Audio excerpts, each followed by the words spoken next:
सबसे पहले तो ये जानना बहुत ज़रूरी है कि साधना किसे कहते हैं। साधना होता क्या है, साधना कैसे की जाती है, साधना कितने प्रकार की होती है और साधना के लिए क्या ज़रूरी है। तो गुरु गोरखनाथ की कृपा से आज इसके बारे में बात करने वाले हैं। और अगर आपने अभी तक चैनल सब्सक्राइब नहीं किया तो सबसे पहले चैनल सब्सक्राइब कीजिए। देखिए, मैं जितने भी व्यूवर्स हैं, जितने भी देखने वाले हैं, जितने भी बाबा के भक्त हैं जो इस वीडियो को देखने वाले हैं, अब कितनी देर देखेंगे वो मैं नहीं कह सकता, क्योंकि जिसको आनंद आता है बाबा में वो वीडियो पूरी देखता है, जिसको नहीं आता वो छोड़ देता है। तो इस वीडियो को देखने से पहले सब्सक्राइब ज़रूर करें, चैनल को सब्सक्राइब ज़रूर करें, बेल आइकन को दबा दें, घंटी को दबा दें, ताकि वीडियो मिलती रहे आप सभी को और बाबा की जो महिमा है उसका प्रचार होता रहे, बाबा की जो शिक्षाएं हैं उनका प्रचार होता रहे। चलिए वीडियो शुरू करते हैं कि साधना क्या है, कितने प्रकार की है, कैसे होती है और इसे कौन कर सकता है।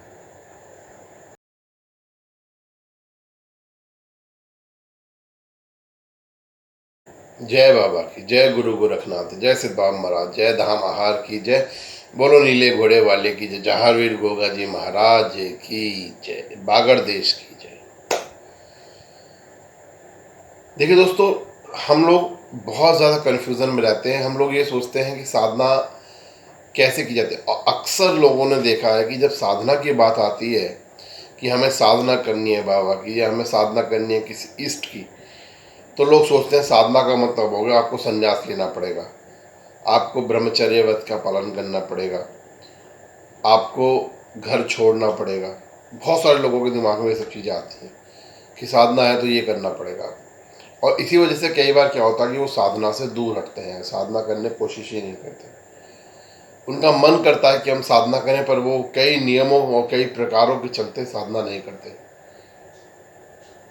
तो दोस्तों मित्रों, सबसे पहले भक्तों ये जानना जरूरी है कि साधना होती क्या है और साधना कितने प्रकार की होती है, क्योंकि उसके अनुसार ही आप जान पाएंगे कि आप किस तरह की साधना कर सकते हैं, आप कहाँ से साधना कर सकते हैं, आप कैसे साधना कर सकते हैं, और क्या साधना के लिए आपका ब्रह्मचर्य व्रत बन जाना या साधना के लिए आपका जोगी वेश धारण करना, साधना के लिए आपका साधु संतों वाला वेश धारण करना, साधु संत बन जाना ज़रूरी है, सन्यासी होना ज़रूरी है। मित्रों, मैं आपको बताता हूँ। पहली बात तो ये कि साधना होती क्या है, इसको इस तरह समझिएगा। बहुत आसान से उदाहरण देता हूँ। आप अगर मेरे वीडियोस को फॉलो करते हैं, देखते हैं, तो आप समझ सकते हैं कि मैं उसी भाषा में बात करता हूँ जो भाषा हमारी आम बोल चाल की है, आमतौर पर हम लोग बात करते हैं जिस भाषा में, ताकि हमारे जैसे, क्योंकि मुझे पता है, देखिए जो साधु सन्यासी हैं, जो संत हैं, या जो व्यक्ति उत्तम क्रियाओं से चलते हैं, उनके लिए तो किसी भाषा को समझना आसान हो जाता है। किंतु हम जैसे जो व्यक्ति हैं, जो अबोध हैं, जिनको समझ नहीं है, जिनको ज्ञान नहीं है, उनके लिए ये हमारी साधारण बोलचाल वाली भाषा ही अच्छी है, जिससे हमें आसानी से पता चल सके कि हम लोग क्या करने वाले हैं और क्या सीखने वाले हैं। तो सबसे पहले साधना की बात है। साधना होती क्या है, मैं एक बहुत आसान सा उदाहरण देता हूँ आपको। देखिए, आपने अक्सर देखा होगा बच्चों को, डेली बच्चे स्कूल जाते हैं। कोरोना से पहले तक की बात है, कोरोना के बीच की तो नहीं कह सकता मैं, कोरोना से पहले तक बच्चे स्कूल जाते थे और किसी सब्जेक्ट में होमवर्क मिलता था, किसी में होमवर्क नहीं मिलता था। तो ये तो हुई आपकी नॉर्मल डेली रूटीन की पूजा, जो आप करते हैं, घरों में करते हैं, सभी लोग करते हैं। जो बच्चों को होमवर्क मिलता है, कभी मिलता है कभी नहीं मिलता, वो हो गया आपका डेली रूटीन का पूजा। क्योंकि उसमें क्या होता है कि आप अपने समय अनुसार, अपनी इच्छा अनुसार, अपनी परिस्थिति अनुसार आप करते हैं। कभी सुबह कर ली, कभी शाम को कर ली, कभी किसी ने जोत लगा ली, कभी किसी ने जोत लगा ली। ये जो पूजा हुई, ये आपकी रूटीन की पूजा हुई। इसमें आपने कभी मंत्र बोल दिए तो कभी हाथ जोड़ लिए, कभी जल चढ़ा दिया तो कभी मंदिर हो आए। ठीक है, ये होगी आपकी नॉर्मल पूजा। अब आती है बात साधना की।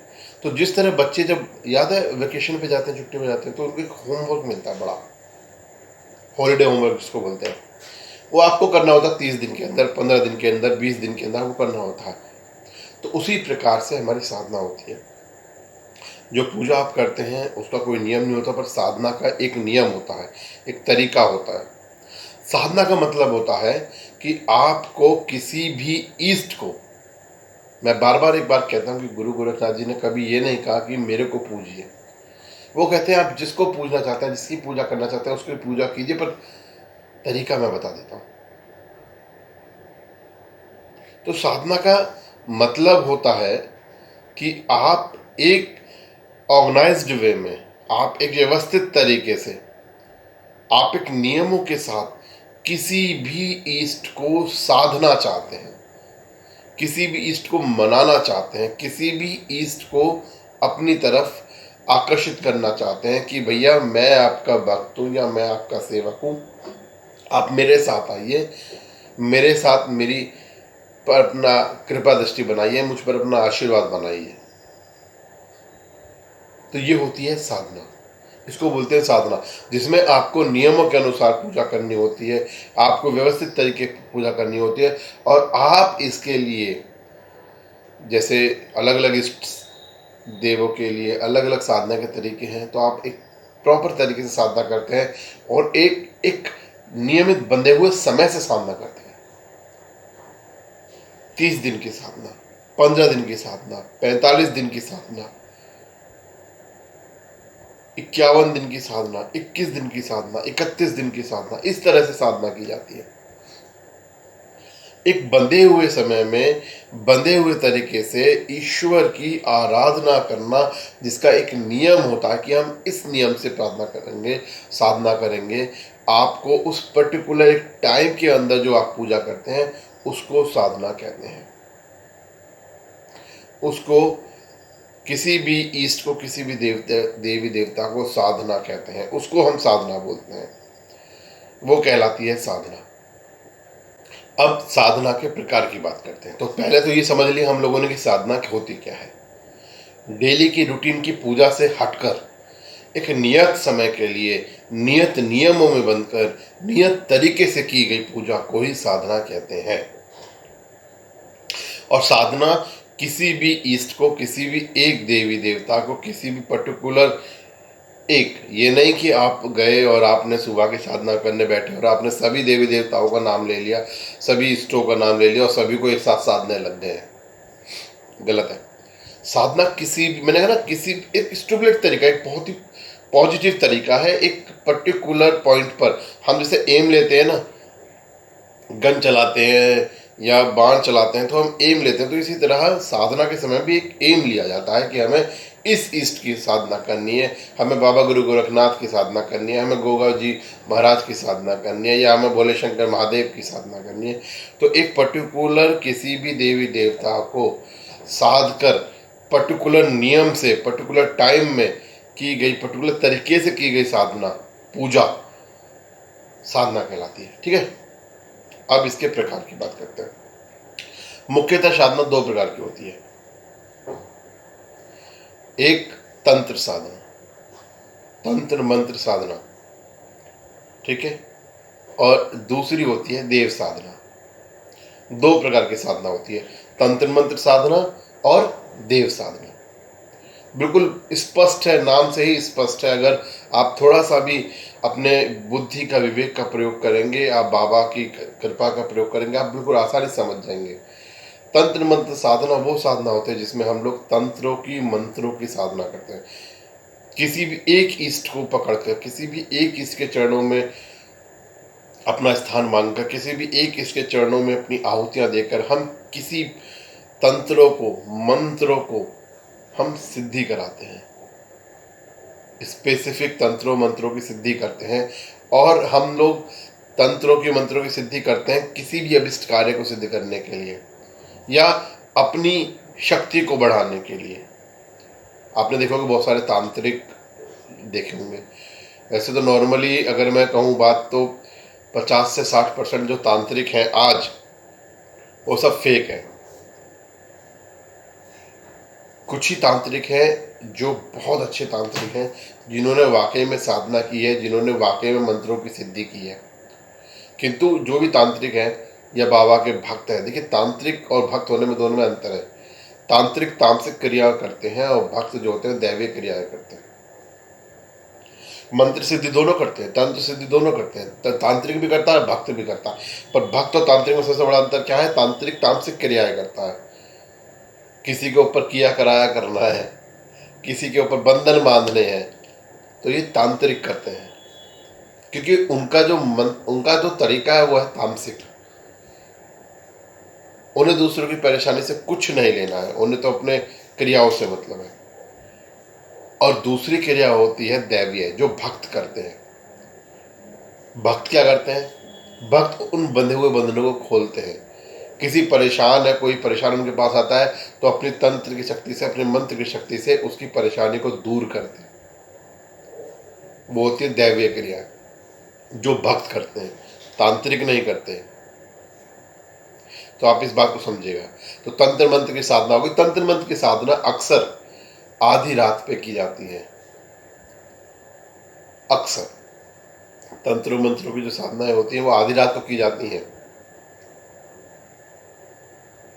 क्योंकि इसको हम अघोर साधना भी बोलते हैं। और दूसरा ये कि ये तंत्र मंत्र की जो साधनाएं होती हैं अक्सर समाज से छिपके की जाती हैं। इसमें सामाजिक प्राणियों का हस्तक्षेप बिल्कुल स्वीकार नहीं होता है। तो ये तंत्र मंत्र की क्रियाएं जो होती हैं अक्सर आधी रात में की जाती हैं। सिद्धियां जो होती हैं, साधना जो होती है, तंत्र मंत्र साधना, ये अक्सर आधी रात को की जाती है। दूसरी साधना है दैवीय साधना, जिससे मैं बहुत लगाव रखता हूँ, क्योंकि दैवीय साधना होती है देवता की साधना करना, और ये हम जैसा आम आदमी, हम जैसा सेवक करना चाहता है। दैवीय साधना, इसमें परोपकार की भावना होती है, इसमें खुशी की भावना होती है, इसमें संसार में खुशियां बरसाने की, संसार में सुख बरसाने की साधना होती है। और सबसे बड़ी बात, यह किसी भी समय की जा सकती है दैवीय साधना, बस एक नियम के अनुसार, एक पर्टिकुलर समय पे। देखिए, वैसे मैं बता दूं, साधना के लिए सबसे उचित समय, सबसे बढ़िया समय दैवीय साधना के लिए होता है सुबह का ब्रह्म मुहूर्त। ब्रह्म मुहूर्त के भी अलग अलग जो है विचार होते हैं। कुछ लोग कहते हैं सुबह 3 बजे से ब्रह्म मुहूर्त शुरू होता है, कुछ लोग कहते हैं सुबह 3:30 पौने 4 से शुरू होता है, कुछ लोग कहते हैं 4 साढ़े 4 के बीच में शुरू होता है ब्रह्म मुहूर्त। मैं अगर अपनी बात करूं तो मेरा मानना यह है कि जो ब्रह्म मुहूर्त होता है वह होता है आपके जिस जगह भी आप रहते हैं, जिस भी प्रदेश में आप रहते हैं, जिस भी समाज में आप रहते हैं, उस समाज में सूर्य के निकलने का समय ही ब्रह्म मुहूर्त है। देखिए, सूर्य क्या है कि सूर्य महाराज जब निकलते हैं तो आपको दिखते नहीं है, क्योंकि हम लोग वहाँ नहीं रहते हैं कि हम सूर्य महाराज को उगता हुआ देख लें। पर काफ़ी ऊपर आने के बाद में, काफ़ी उभरने के बाद में हमें सूर्य महाराज दिखाई देते हैं पूर्व दिशा में। तो आप, अब तो क्या गूगल भी आ गया है, लोग गूगल कर लेते हैं, सबसे आसान है, ठीक है। अखबारों में लिखा होता है अक्सर, तो उसमें आप देख सकते हैं कि पर्टिकुलर जगह पर सूर्य निकलने का समय क्या है। तो सूर्य निकलने का समय अक्सर 4:30 से और 5:15 के बीच का होता है। और जो दिनचर्या दो प्रतिक्रिया, देखिए समय के अनुसार बाबा गोरखनाथ जी कहते हैं कि समय और परिस्थिति के अनुसार बहुत सारी क्रियाएं बदलती रहती हैं, बहुत सारी चीज़ें बदलती रहती हैं। और आज की जो परिस्थिति चल रही है, आज का जो समय चल रहा है, इस समय के अनुसार 4:30 से और 5:15 का जो समय है, ये बहुत ही उत्तम समय होता है। इस वक्त ठंडक होती है, इस वक्त उठने के लिए बहुत अच्छी समय है। और मैं मानता हूँ कि ये सर्वोत्तम समय है इस वक्त, आजकल की परिस्थिति में साधना करने के लिए, जो दैवीय साधना करना चाहते हैं भक्त। तो दैवीय साधना करने के लिए सुबह का जो ये वक्त है, 4:30 से 5:15 का बीच का जो वक्त है, ये सबसे उत्तम समय है दैवीय साधना करने के लिए, मेरे बाबा की साधना करने के लिए, किसी भी इष्ट की साधना करने के लिए।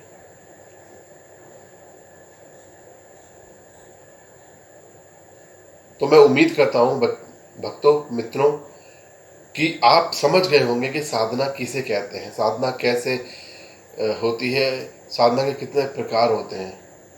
साधना के लिए सन्यासी बनने की कोई जरूरत नहीं है। आप गृहस्थ रह के भी सन्यासी जीवन व्यतीत करते हुए साधना कर सकते हैं।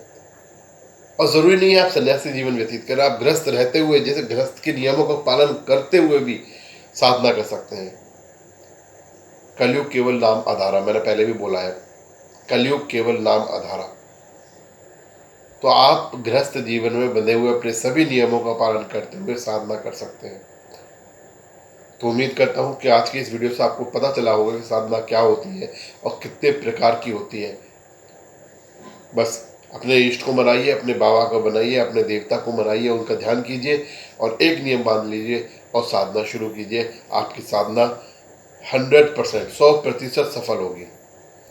बाबा गुरु गोरखनाथ का आशीर्वाद सभी को प्राप्त हो, ऐसी मेरी कामना है। हाँ जी, जाते जाते बता दूं, चैनल को सब्सक्राइब ज़रूर कीजिएगा, वीडियो को लाइक कीजिएगा, कमेंट करना बिल्कुल भी ना भूलें। जय बाबा गुरु गोरखनाथ की, जय हो मेरे बागड़ वाले की, जय बाबा महाराज।